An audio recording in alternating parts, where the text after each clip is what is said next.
Mr. Vecchione, thanks so much for taking the time. I appreciate it. Thank you for having me, Dimitri. I hope you don't mind me calling you Dimitri. If you can certainly call me Michael. You don't have to call me Mr. Vecchione. So, Will do. Will do. We'll do away with the formalities. Now, yes, please. you've had a diverse career, more diverse than most prosecutors, right? You've had sex crimes, you've had homicide, you've had rackets. Talk to me a bit about your background and take me through your history. Okay. Well, it all starts with a detective who I knew who was related to my then wife. It was her uncle, and I was in law school, and he said to me, I work at the DA's office. He worked actually for one of the higher ups in the DA's office, and he said, why don't I try to get you in as an intern, while you're in law school? And I did that between my first and second year in law school. And Dimitri, I was hooked. I was hooked. I loved it. And I knew that that's what I wanted to do. And when I was ready to graduate law school, I went to Hofstra, and I was in their first class. So it wasn't the kind of thing where they had a lot of alumni or alumni out there who were looking to take on people from the new law school. But I had this position at the DA's office when I was in the first year, and it paid off. I interviewed with then DA Eugene Gold, and I actually had a job. I actually interviewed also with the Manhattan DA's office and the Bronx DA's office, and they all came in at around the same time. Yes, yes, and yes. And I decided that Brooklyn was the place, because I even got to know the people who were there.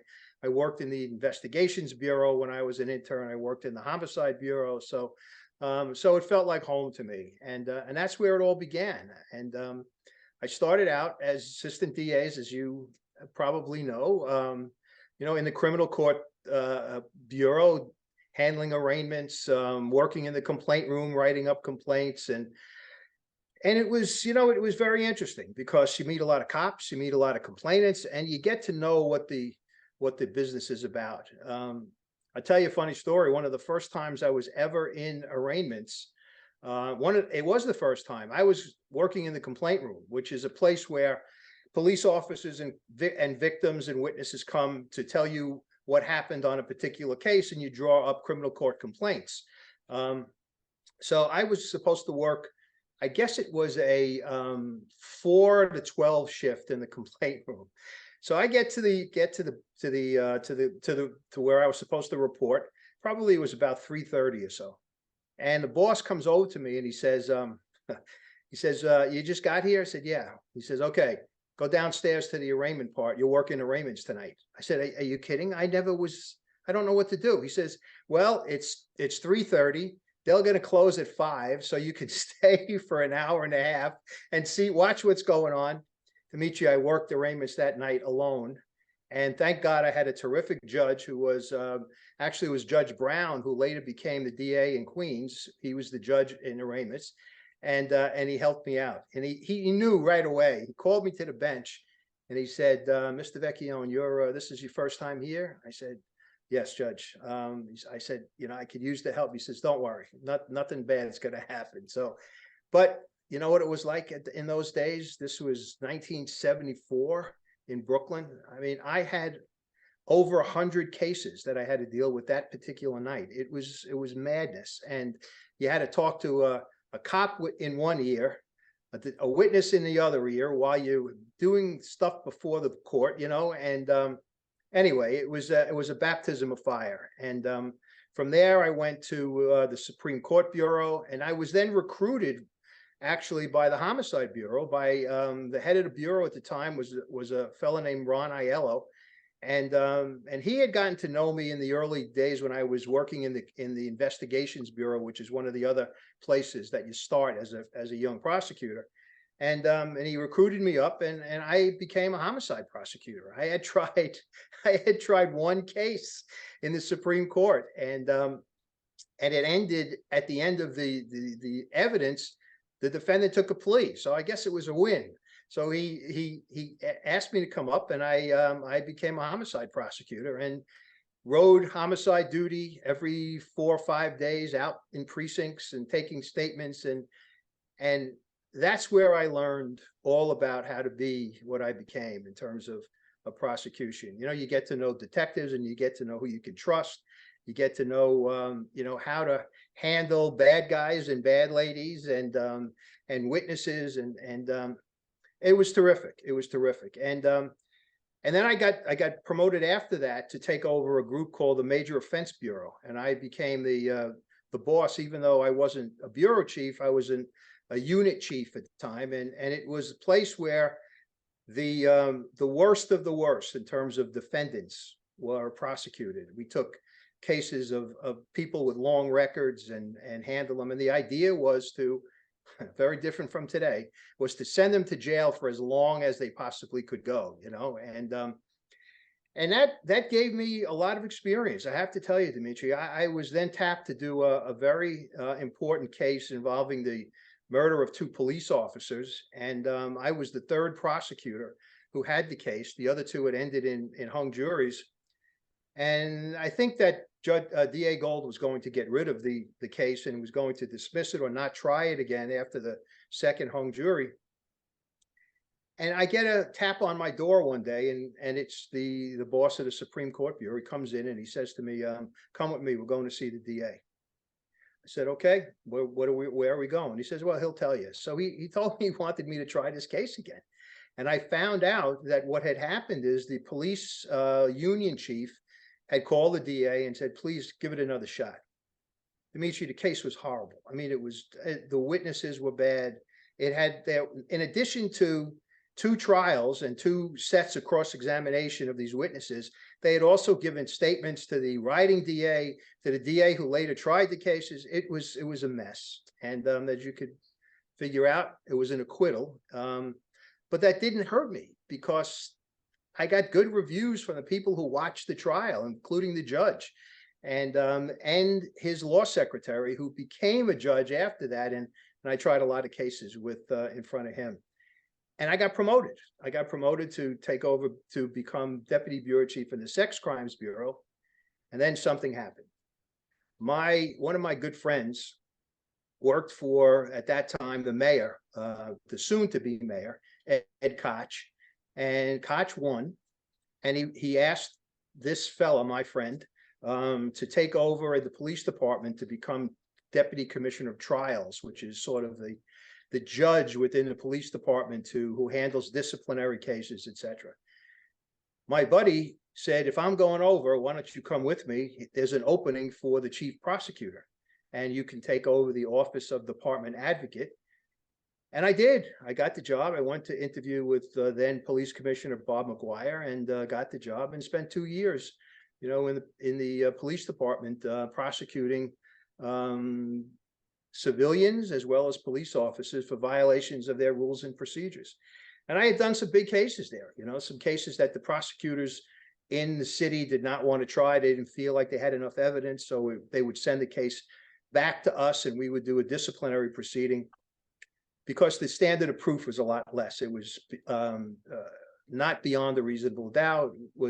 It was sort of like it was a civil proceeding. So I did that for 2 years. And then my friend who got me into this whole thing said, "I'm leaving. Why don't we start a law practice?" And I did. I went with him. And for the next 10 years, we practiced law together until he decided to get back into politics and said, "I'm leaving." And I was on my own for a year when I got a call from Joe Hines, and actually from a buddy of mine, a guy I had worked with a long time before I left.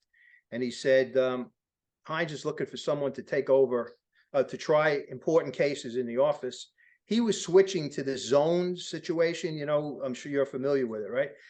So it was a brand new system. He wanted to make sure that somebody knew what they were doing when they were trying cases. And I got the call and I went.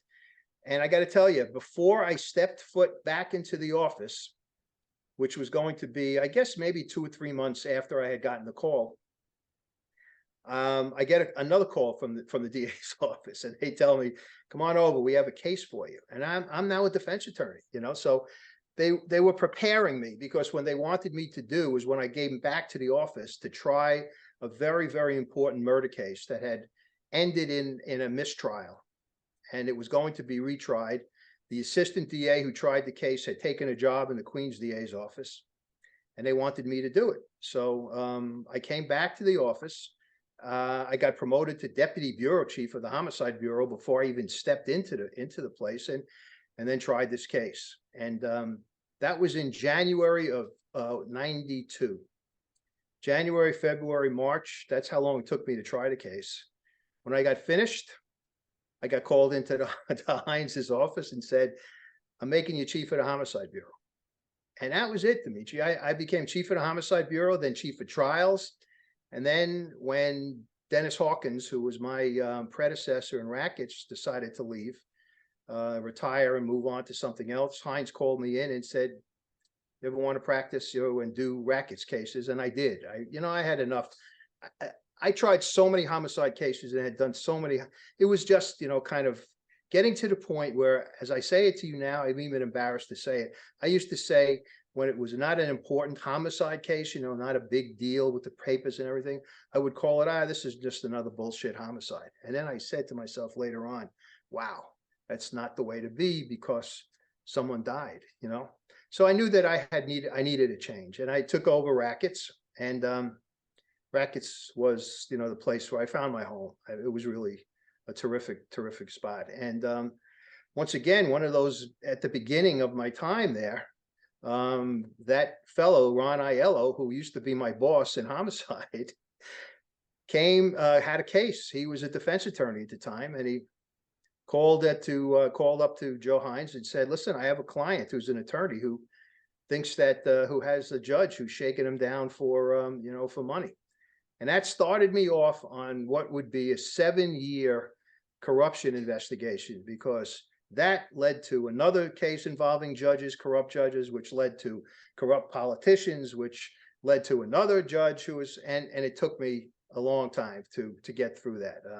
I was involved in prosecuting, investigating and prosecuting a former FBI agent, and the famous Mafia Cops case involving 2 detectives who were on the take, the mob payroll. And then, as you well know, the election in 2013 happened, and we were all kind of, I wasn't going to take Thompson booting me out of the office, so I decided to retire and go out and do what what I'm doing now, which is writing books. So that's it in a nutshell. It's a big nutshell, but that's it in a nutshell. So how has New York City changed in terms of crime, criminal justice over the past several years, even decades? Obviously, is it policing? Is it something else? Well, when I first started, it was in the 70s, and in the DA's office, and I can recall, New York City was horrific at that time. I mean, it was the height of the crack epidemic. It was the drugs were out of control, homicides were out of control. There was one year where the city had well over 2,000 homicides, and Brooklyn had a good portion of them. And then things got progressively worse when Dinkins became the mayor.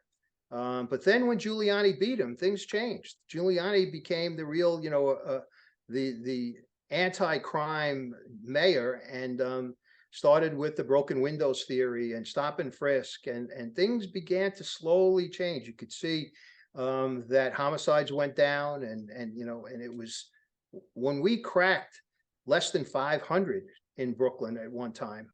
It was like, it was like Christmas. It was unbelievable. People were, and then it got down to, the city was at 500 and sometimes even below, because Bloomberg took over once Giuliani left, and Bloomberg had the same policies. And it was like the golden era for us in the DA's office, because we were struggling early on, when crime was really bad. But policing is different. It is different now. Prosecutors are much different. Prosecutors to me are not even prosecutors anymore. They're like social workers, and that's not what I think a prosecutor should be. So that's how it has changed. I mean, we've gone from horrific to fantastic to back to horrific again. I was just telling my wife this morning about a case that I read that happened in Times Square yesterday, where someone went in to shoplift, and when the security guard stopped them, he pulls out a gun and fires at the security guard and hits a tourist in the leg, and then runs out. Cops chasing him, and he's on 6th Avenue in Midtown Manhattan firing a gun at the cops. That kind of thing would have been like a tale of fiction when Giuliani and Bloomberg were mayors. Now it's become, common occurrence, and it's very, very disturbing, very disturbing. So, the arguments, and your opinion here would be more valuable than most, right? The arguments circle around the idea that things like broken windows and stop and frisk, while useful law enforcement mechanisms, have impacts that are both direct and residual down the road that are harmful to society. What do you say to that? well, I don't necessarily agree. I think that there's if you have bad police officers or corrupt police officers or racist police officers doing that kind of thing and doing it for reasons other than because it's good policing, then it's bad. Then there's no question that it's bad. But if you have honest police officers and good police officers and caring police officers who take their job seriously and are backed up by the administration in City Hall and by each of the DAs by showing them that that their work is not for naught, then I think they're good practices. I mean, think about this. Recently, I read that when the DAs started to not prosecute various crimes, like fare beating, for instance, you know what they lost? They lost the ability to see if those people who were jumping the turnstile had a weapon on them. Because if they were caught jumping the turnstile, then a cop would pat them down and many times find guns. Now, since Adams has changed things a bit and has concentrated on subway crime somewhat more than he had at the beginning of his tenure, they're recovering guns again as a result of arresting fare beaters, so stopping them, frisking them, and arresting fare beaters. So I think that if you don't abuse the procedures, then they're good procedures, and they do have long-term effect. A lot of people who are bad and dangerous criminals have started out by doing things like shoplifting, jumping turnstiles, and quote unquote breaking windows, and that's the whole theory. Your life and your career reads like a book, and I want to talk about some of the cases that you've investigated and prosecuted. Tell me about Justice Gerald Garson. Okay. Well, first of all, let me say that I'll give myself a little bit of a plug. It is a book. It's called Crooked Brooklyn. It was my memoir, which is about the 6, 7, 8 years that I did this corruption investigation that I was mentioning before. So it's still out there. It's still available on Amazon, Barnes and Noble, etc. So I encourage anybody who's interested in what I'm saying, wants to learn more about that time in New York City. That's a good book to get and to read. So Gerald Garson, I had no clue when I started that investigation who Gerald Garson was. Not a clue. He was a civil judge. I practiced obviously in the DA's office in criminal term. But as I began to investigate him, and I'll get to how we started with the investigation in a second, I learned that he was the secretary or treasurer of the Brooklyn Democratic Party, and that he had gotten his position as a judge the way all judges in Brooklyn were getting their position at that time. The borough president, some other politician would say, you've done a good job for us. You were a good Democrat, so we're going to give you this position. And that's how he got his job. Not that he was qualified. He used to represent, by the way, the taxi drivers and taxi driver companies, taxi companies, etc.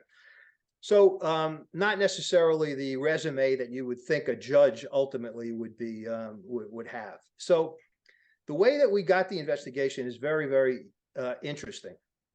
I had another case before this that I told you about, in which this lawyer came to us and told us that he had been solicited for a bribe from a judge who he had settled the case in front of, again in civil part and in civil term. And this is another judge who I had no clue even existed. His name was Victor Barron. And Barron told him that he would sign this infant's compromise document, which I'm sure you know, when an infant is the victim, is hurt in an automobile accident or some other way, and her parents sue on her behalf or his behalf, the judge has to sign off on the settlement so that he's satisfied or she's satisfied that the parents aren't going to take the money, and that the money is actually in a position to be had for that child for her needs or his needs, or when they grow up to use themselves, right? So it's very important. You can't settle that kind of a case without a judge's signature. Barron said to the lawyer, I'll sign the papers, but I want $250,000 of your piece of the fee. Now the fee was, I'm sorry, not the fee, the recovery. Recovery was fairly substantial. It was well over $3 million. So the lawyer, he told me, he said, I didn't know what to say. So I just said, okay. So the judge signed it, and months passed without him hearing from the judge. So he thought, well, you know, maybe I misheard, maybe I misunderstood. Right after the end of the year holidays, he gets a call, and it's the judge. And the judge says to him, I want to see you. And he goes to his chambers and he tells him, I didn't forget, I want my money.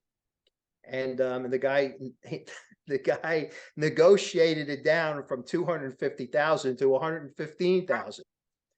So he now was on the hook, and he went to Aiello, who was his lawyer, and Aiello took him to a judge friend, and the judge friend said, you know what, I don't even believe you. I can't believe you. You know, go to the judiciary committee, this disciplinary committee, if you think you need to.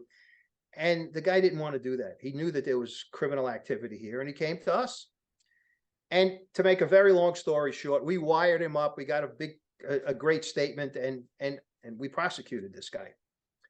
He was, the day of his sentencing, and by the way, he was sentenced to 3 to 9 years in prison. The day of his sentencing, it was broadcast on the news, and there was a woman watching this at home. She had a case in front of Judge Garson. In the matrimonial part, it was a case involving the custody of her children. Her divorced husband was trying to take her kids away from her, and the case was in front of Garson, who handled the divorce case. So while she was in court many times, and a lot of the decisions, the preliminary decisions, were going against her in the courthouse. And one day she's in court, and there's a fellow litigant in the courtroom with her, and he whispers to her, he said, you know, I've been here a lot of times when you've been here. He said, I can help you. So she's now beside herself because she knows that there's a problem, and she goes outside the courtroom to talk to him. And he says to her, I know the judge. He says, and I'm telling you that your husband paid him off, because I know he's a corrupt judge. So if you pay me, I can get the money to the judge and things will turn around. So that was his rap to her, right? So she didn't know what to do. She had gone to the Attorney General's office. She had gone to the FBI. She had gone to the U.S. Attorney, all to complain about this judge and what she believed now, based on what this guy had told her, that he was corrupt and wanted money from her. All of them basically said, Dimitri, get lost. You know, you're a crazy woman. We're crazy. So she saw this sentencing where the Brooklyn DA's office actually did a case, and a judge, a corrupt judge, was being sent to prison for 3 to 9 years. The next day she came into the office. Now, in the DA's office, as you know, there are riding DAs, people who are on call for 24 hours to answer questions of cops and detectives and to listen to witnesses. And we had the same thing in the rackets division. There was an office-wide riding system. We had one in rackets. And she came in, and the assistant DA who was on call that day, he listened to her, and he went to one of our detective investigator administrators and told them. First, he had gone to I guess my second in command in the rackets division, and told her about what this woman had said. and it's sad to say, but she said the same thing. Sounds like just a crazy woman who's, not, things are not going her way. And luckily, this assistant DA didn't take no for an answer, and he went to one of our detective investigators and told him what she had just said, what she had just told him.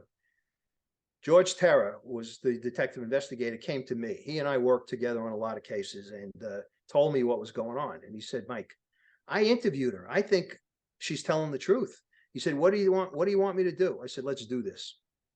So this is Frida Hanimov is her name. She was an Israeli, a Russian Jewish woman who went to Israel, moved from Israel to the United States. And she was pregnant, Dimitri, about 5 or 6 months pregnant. So we had her call this fixer in who approached her. His name was Nissan Elman, and tell him that she was interested and that she wanted to meet him. And he said, okay, meet me tonight. He gave her his business address. He was a guy who was sold like refurbished electronics, TVs and DVD players and things of that nature. And it was, I forgot where it was in Brooklyn, maybe Flatbush or something. So George said to me, this is what I want to do. I want to wire her up and send her in to talk to this guy. I said, George, oh my God, this is a 5-month pregnant woman. We can't send in an undercover. He said, Mike, it's not going to work with an undercover. So he said, we'll be right outside. She's going to be wired. We'll be listening, and let's see what happens. So I took the chance and spoke to her, and she said, I want to do it. And she did. And she went in and got a great conversation with this guy. And that led us, well, first of all, we then paid him what he was looking for. We had all of that marked. That led us to putting him, his office, and his phone up on a wire.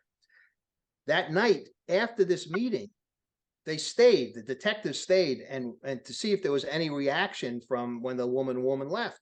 So Elman comes out of his place of business and with another man, this guy who turns out to be a lawyer, and they're hugging in front of the business, in front of this warehouse. So we find out later on that his name was Paul Simonovsky, and Simonovsky was the lawyer for her children.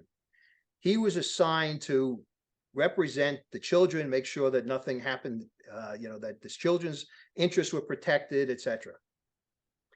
So we found out that Simonovsky got a piece of the money that she paid to Elman. Why? Because Simonovsky had an in with this Judge Garson. He had been giving Garson some gifts, should we call them. He knew that Garson would do what he wanted if he approached them. And so we went up on his phone.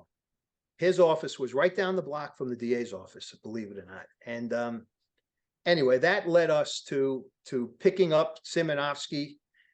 I turned him. He became an informant for me, sent them in wired to the judge. And but I missed a very, very important piece. Once we spoke to once we heard things on his phone, Simonovsky, and we knew that Garson was basically on the take, we decided to put a recording device and a camera in the judge's chambers to watch what he had done, to watch and see and get evidence of what we knew was corruption. Now, the case before with the judge that was arrested for wanting a piece of the infant's compromise money, the judge who was the administrative judge who I had to go to fill him in when we were about to arrest this guy, was, in my opinion, unfairly punished by the court system. He was taken off that position, and sent to, quote unquote, a promotion to be a judge on the appellate term in Brooklyn. And a new judge was put in. She was from the Office of Court Administration.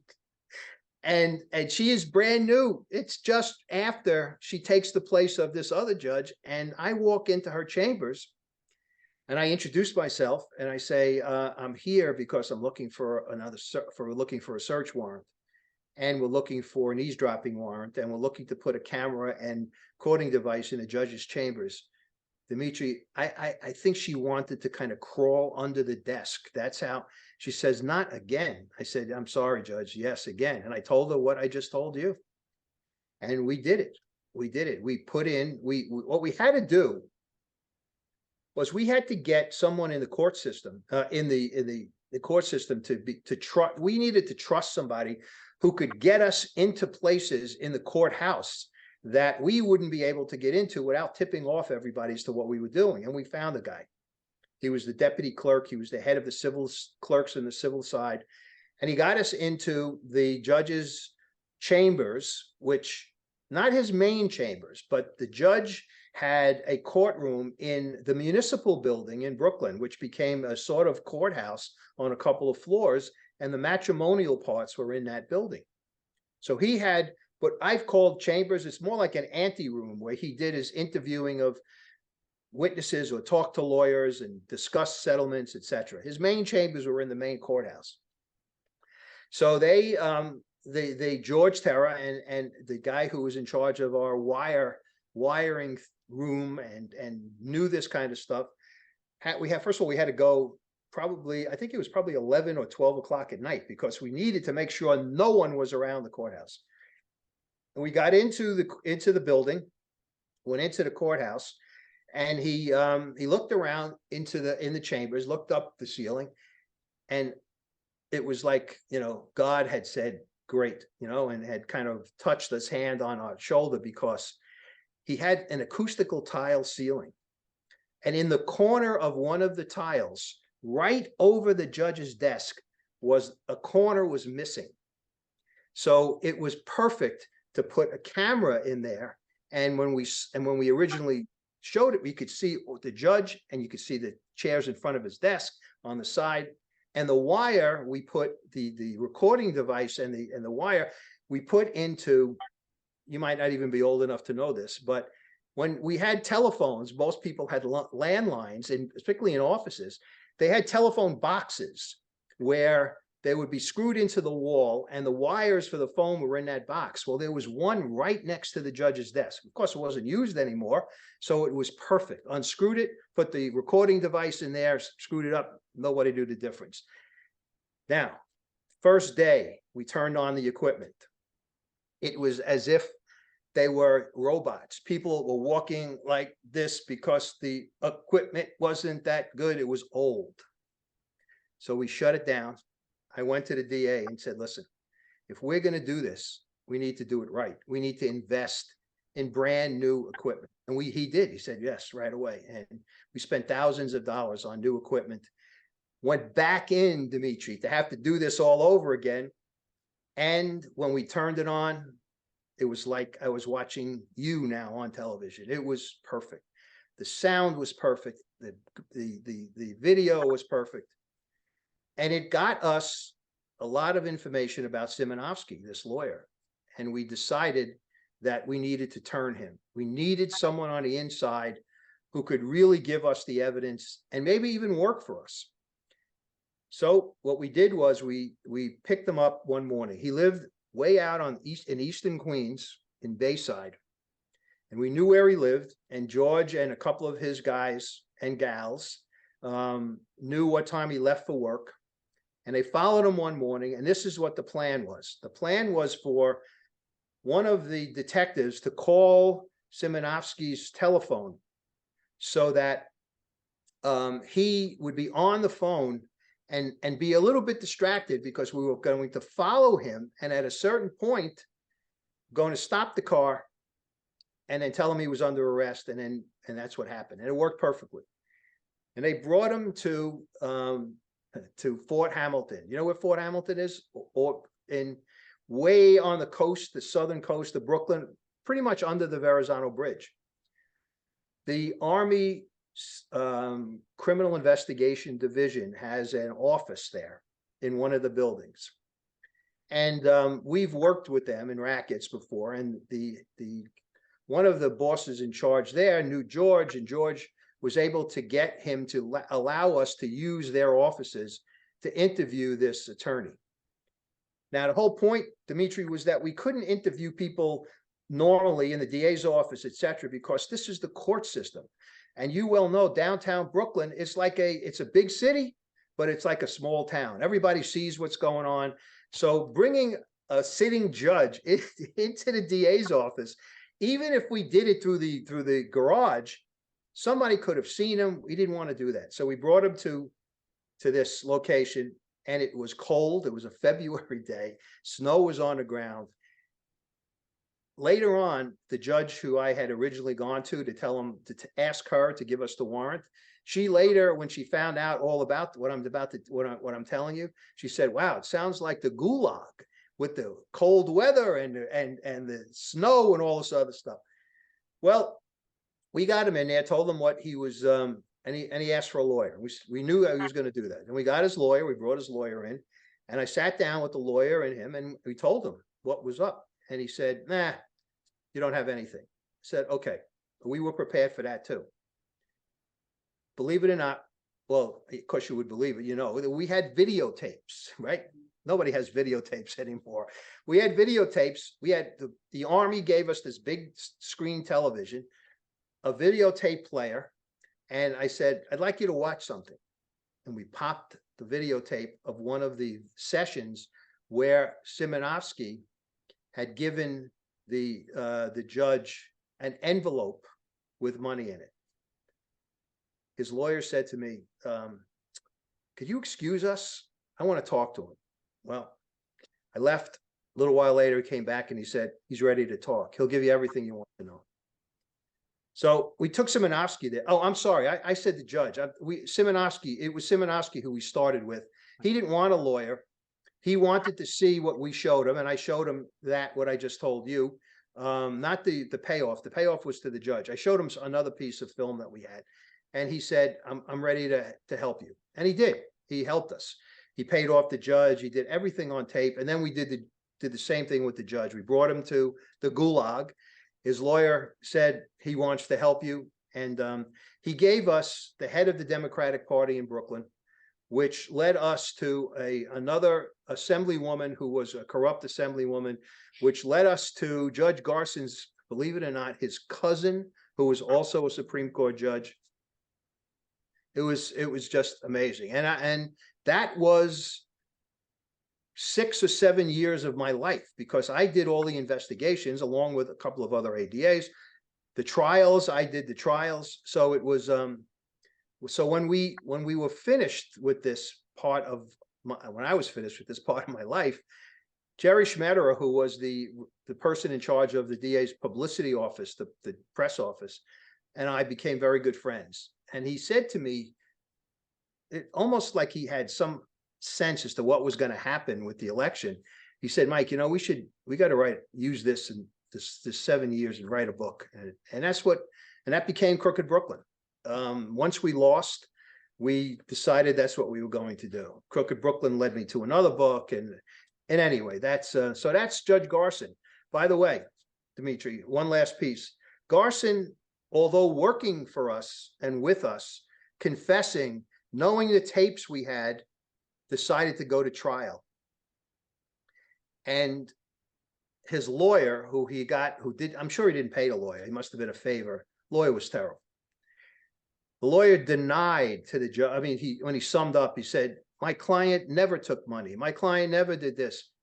And all I did, and keep in mind now, we tried this case and we had this big, huge TV screen in the courtroom, and the whole jury watched him taking the money. In fact, when he took the envelope with the money from the corrupt lawyer, the lawyer left. He took the money out and started to count it. So it wasn't as if, it was scraps of newspaper in that envelope. It was money. Of course, he got convicted. He got 3 to 9 as well. And his information led us to Clarence Norman, who was the head of the Democratic Party in Brooklyn. I indicted him 4 times, convicted him 3 times.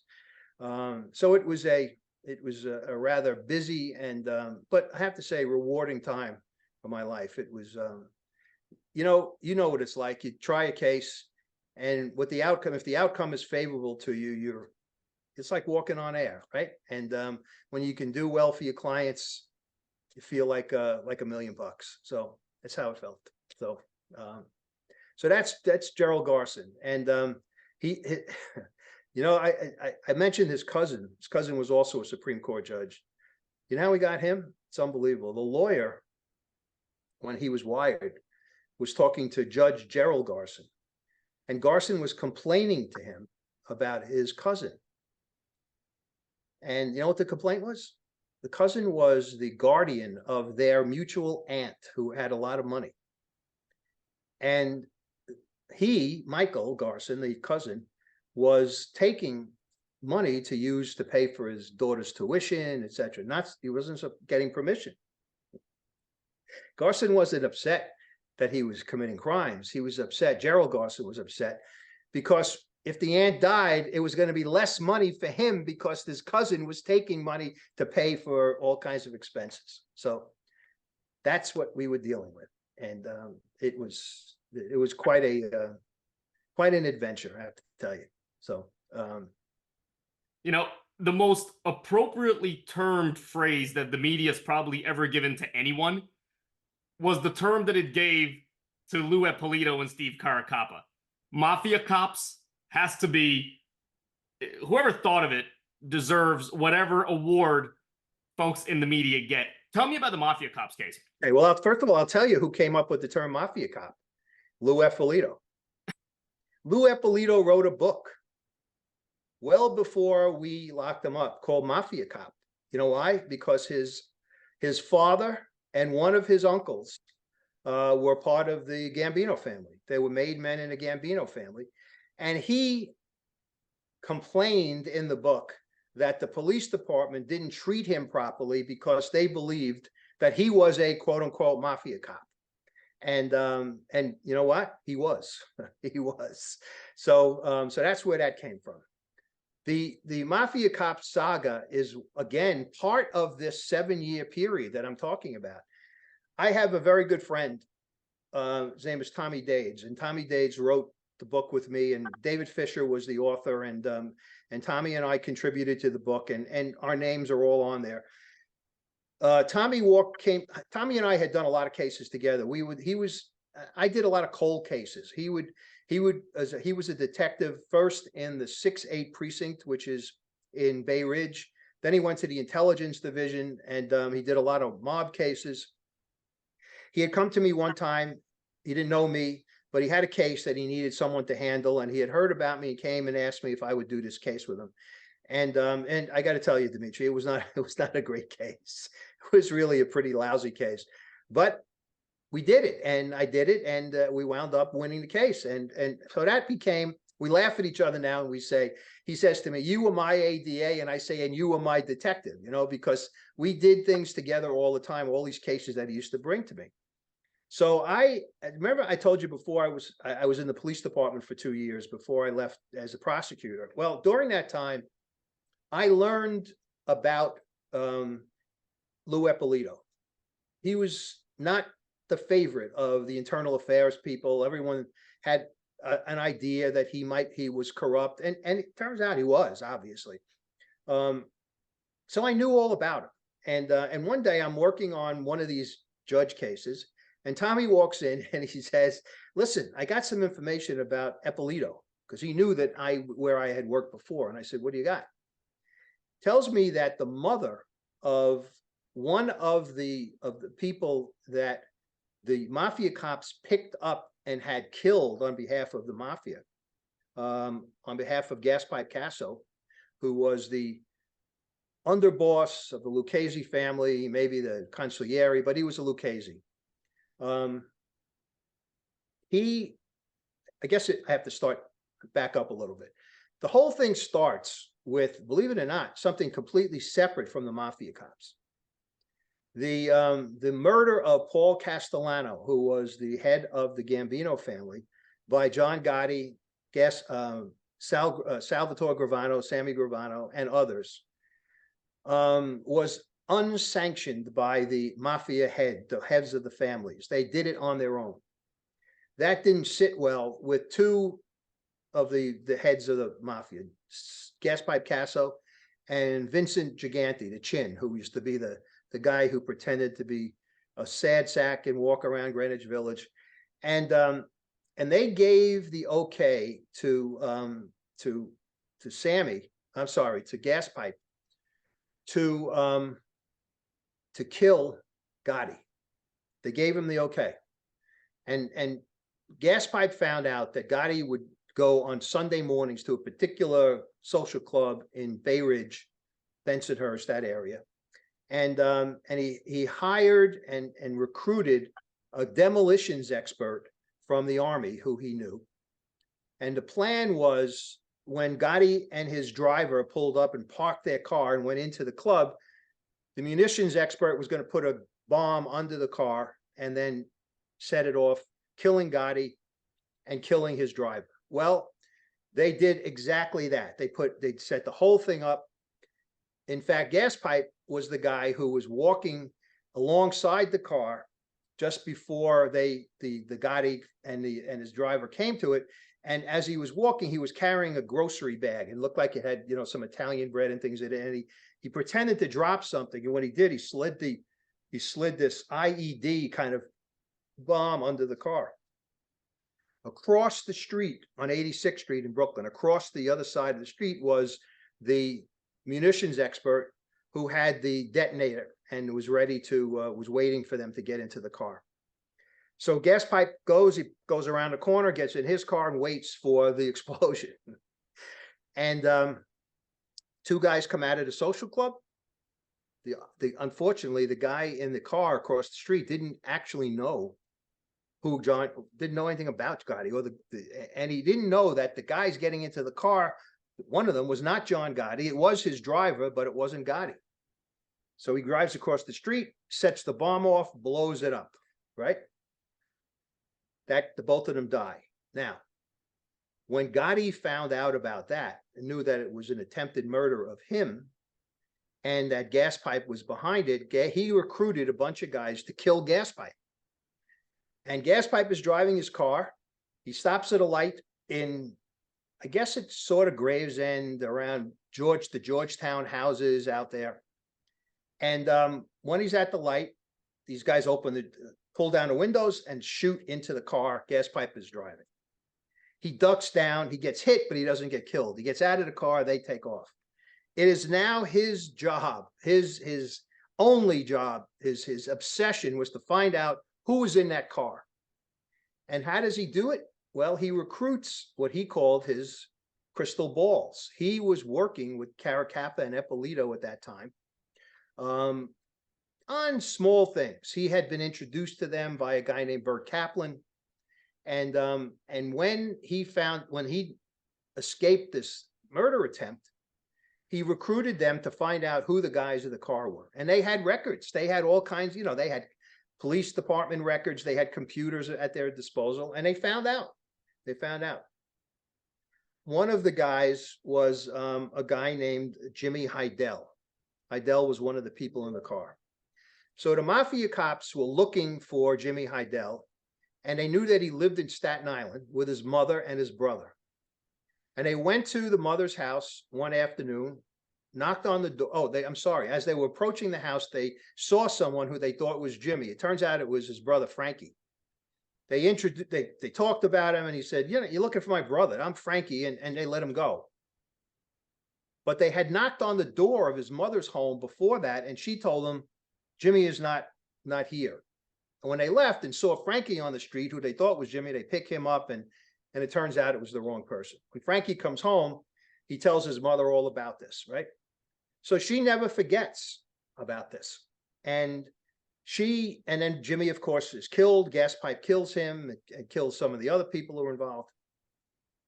And she never told anyone about that visit by Eppolito and Caracappa to her home, even though Tommy Dades was the lead investigator for the death of her other son, Frankie. So she got to know him pretty well, Mrs. Heidel. She never told him. One day, out of the blue, Dimitri, she calls up Tommy and she says, you know, there's something I have to tell you. I got to get it off my chest. I never told you this before. And she tells him about the visit. And how does she know who they are? Well, she was watching a talk show the old Sally Jesse Raphael talk show. And who was on? Eppolito with his book, Mafia Cop. She buys the book, Dimitri, and she opens it up, and inside are photographs. And there's a photograph of Eppolito and Caracappa in a police station. And she says, these are the guys. Okay. At that time, she went to the FBI. They didn't have any interest in it. The U.S. attorney had no interest. So she said, okay. But then it didn't sit right with her. And she told Tommy. Tommy came to me that morning and said, he has this piece of evidence. I said, let's go with it. Let's see what we can do. So he went across to the U.S. Attorney's office. And because we knew that gas pipe was involved in some way. And we knew gas pipe was in jail at the time. And he had become an informant, and he was doing 17 life sentences. So we knew there were files in the U.S. Attorney's office. He went over and he came back to the DA's office with 10 boxes of records from the U.S. Attorney's office, all dusty old records, and started to plow through them. We gave him a little office on another floor in the building. And one day he comes down to me excited as hell. And he says, we got him. We got him. We got him. And I said, Tommy, what are you talking about? He said, I found this computer printout. And I'll tell you what it is in a second. And look whose name is on it. It was Caracappa. What Caracappa was asked to do by Gas Pipe was to find out who was in that car. Ask around. They found out that there was a guy in the car named Nicky Guido, who they didn't know specifically where he lived, but they figured that he had to live, in South Brooklyn somewhere. And Caracappa started to go through on the computer, Nicky Guido, and he finds a guy who kind of fits the description, who lives where they think he's going to live, where they think he lives, and he gives all of this information to Gas Pipe. Gas Pipe sends two guys on Christmas morning down this block, Nicky Guido's block. Guido is showing a brand new car to his uncle. They're in the car, and this other car pulls up alongside. They take out guns and they start firing. Nicky Guido jumps on top of his uncle to protect his uncle, and they kill him. It's the wrong Nicky Guido. The guy they kill worked for the phone company. When Nicky Guido, the real Nicky Guido, hears this, he takes off and leaves and left to go to California, and he became an informant anyway. So that was the piece of paper now, this computer printout that had the address of the guy who was killed, the name of the guy who was killed, and it had Caracappa had done it. And that started us off on the investigation. And one thing led to another, and then we hit a brick wall. And I said, we need somebody on the inside. And Tommy finds out that Gas Pipe Casso is in Brooklyn, in the Metropolitan Detention Center in Sunset Park, to testify at a trial. And I contact the U.S. Attorney's Office in Brooklyn and ask them if I can go talk to him, because in order to get into those federal jails, you need the U.S. Attorney to give you some kind of permission. They say no. Why? Because they didn't want to give Casso any credit for anything good, because he had been trying to mess up the Gotti conviction by telling people that Sammy Gravano had lied, etc. So I finally, actually, I jumped ahead. What I did first was to call his lawyer, Gas Pipe's lawyer, and I spoke to him. And while he was talking to Gas Pipe to see if he would do it, the U.S. attorney said, "Forget it. We're not going to let you in." But I knew that I could work on it, so I was confident that if I had gotten his lawyer to say yes, I was going to get permission to do it. So the lawyer gets back to me.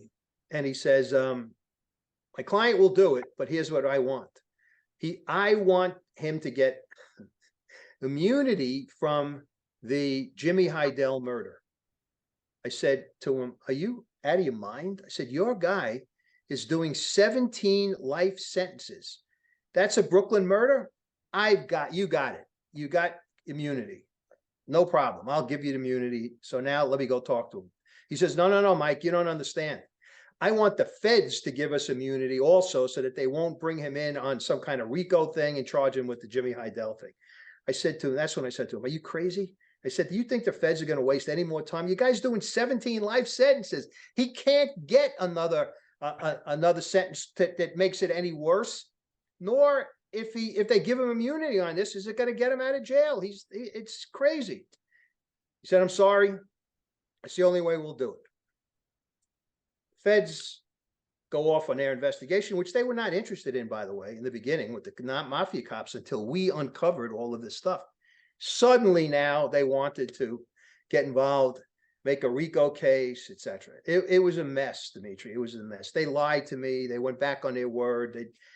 The bottom line is the feds wound up taking the case, and we got basically no credit from them, other than me being allowed to stand up at the press conference to announce the arrest of these guys and saying the truth. I told them what happened, and then I went back. And Joe Hines did his own press conference, and we were able to at least get some credit.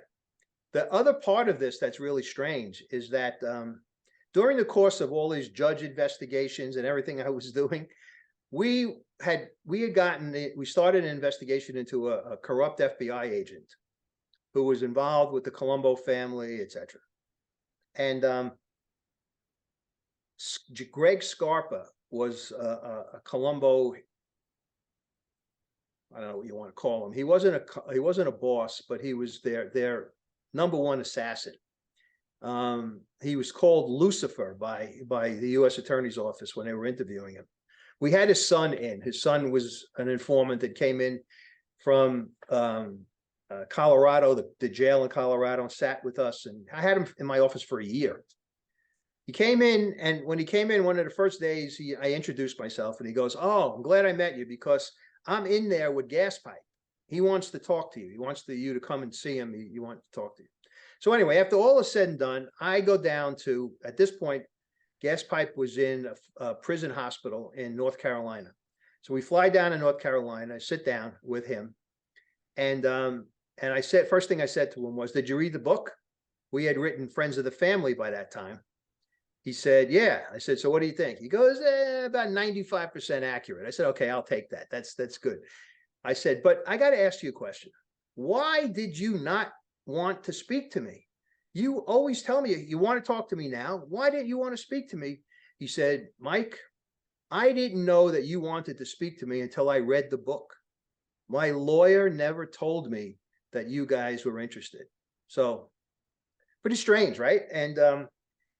And you know what, I don't know if you remember what happened, but they tried the case in federal court, and Judge Weinstein dismisses it, sets it aside, sets the verdict aside, and says that the RICO link that they had to find to get these guys into court was too tenuous, etc. Well, he was overruled by the appellate court, and they went to jail for the rest of their lives. But that's the Mafia Cop saga, and Friends of the Family was the first book that I had ever been involved with in terms of being partially, a co-author, etc. And it's all about that particular case. And since that time, Dimitri, we have found so much more information about what these two guys did.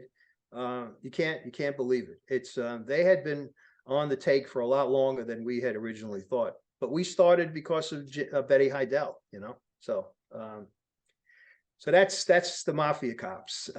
It was So it's no surprise that after you left public service, you went into writing. Tell me about your books. Okay.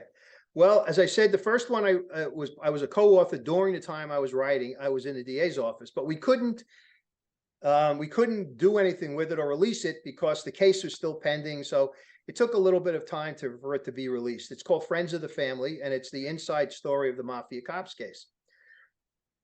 Once Jerry and I left after Thompson came in, as I said to you, we had this idea of doing a book based on those years that big corruption scandal that corruption investigation, and that became Crooked Brooklyn, and it's all about the judges, it's all about the politicians, it's all about the corrupt FBI agent. Well, not so much about him because that's a case that I really don't want to talk about. Not because it was anything wrong, but it just left a bad taste in my mouth. It had to be aborted because a couple of reporters had information that seemed to contradict what one of our witnesses said.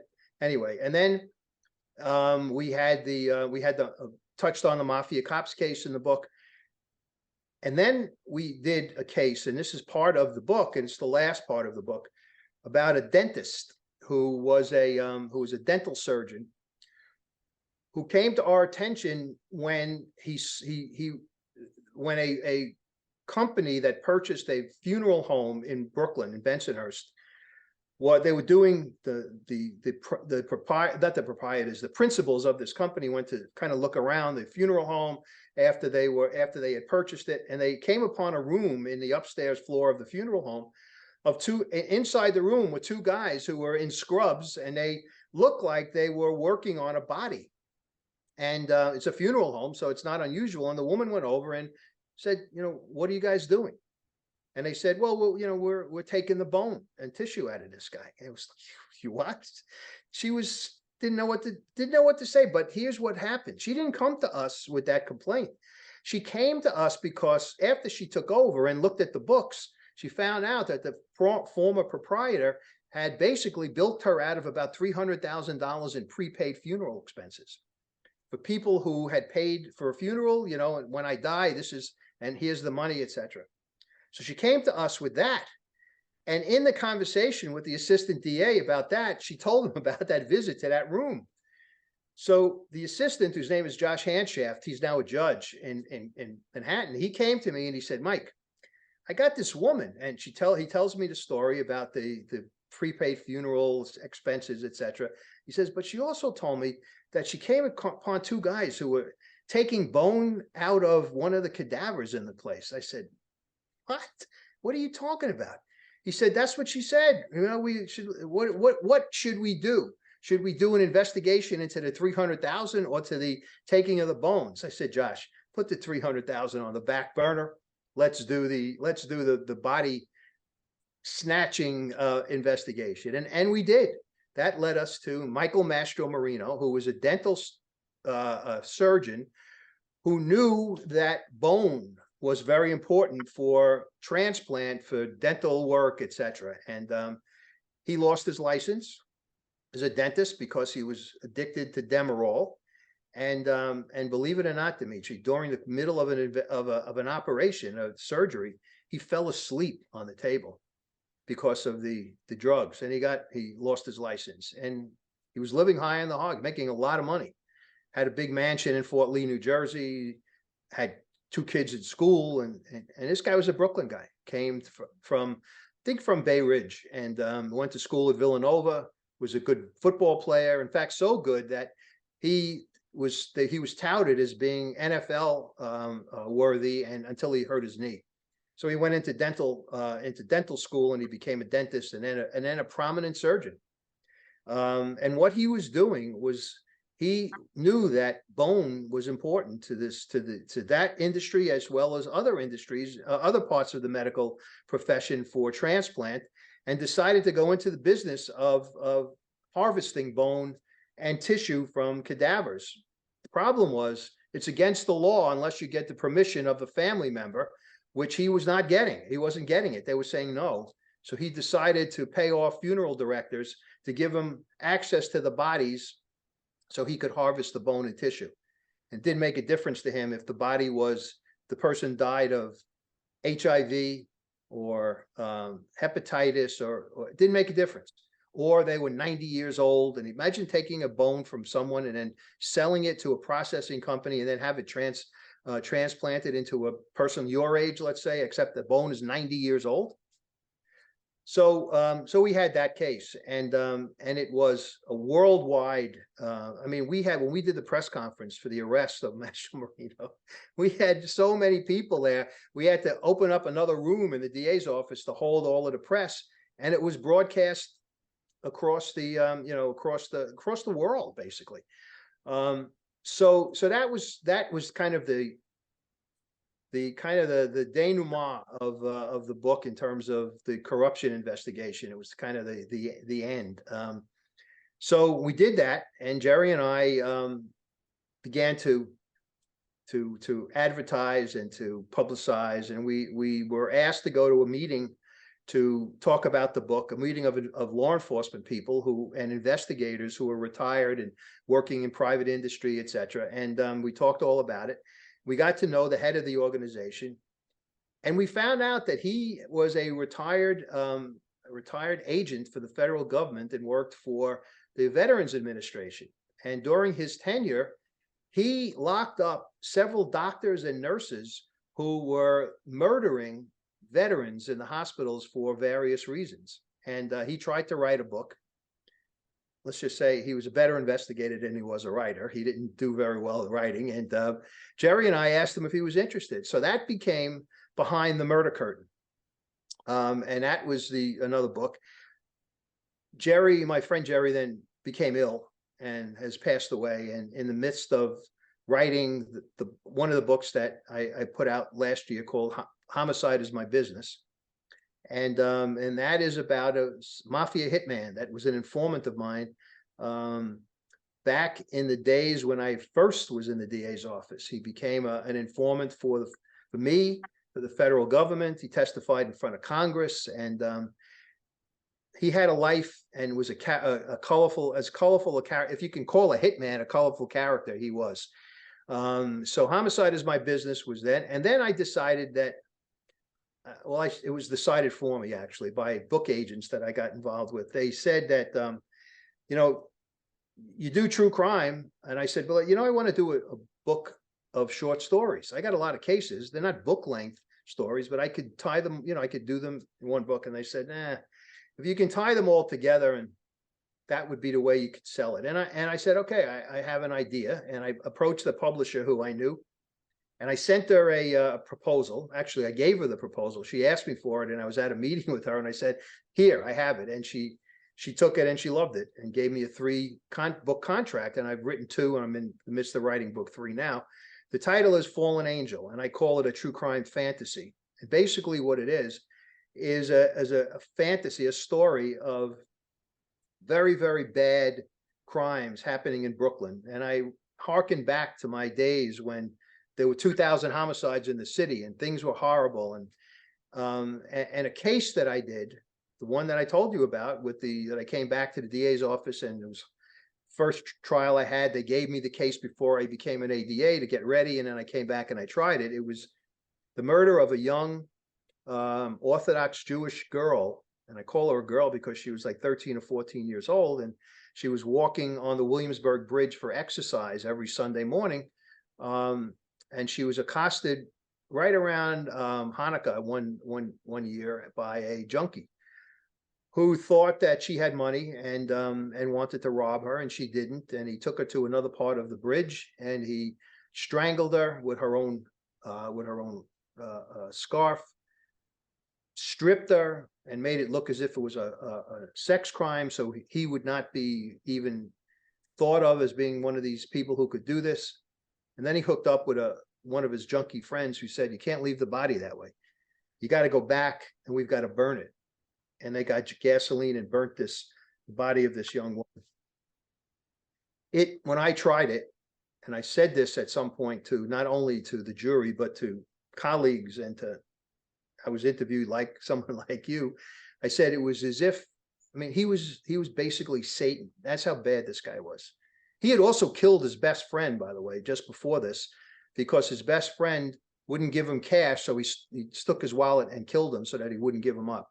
I tried that case too and convicted him. But so the whole idea of Satan being behind these horrific crimes is my idea.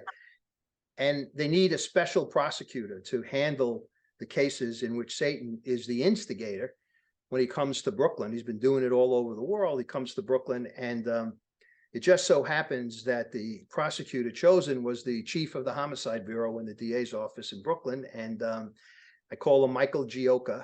And all of the crimes that Satan instigates are tried and handled by Vecchione in these books. They're all true cases. They're all cases that I handled. So that's true crime fantasy. The crimes are true, but the whole kind of wrapped around story is the fantasy. And I'm writing book 3 right now.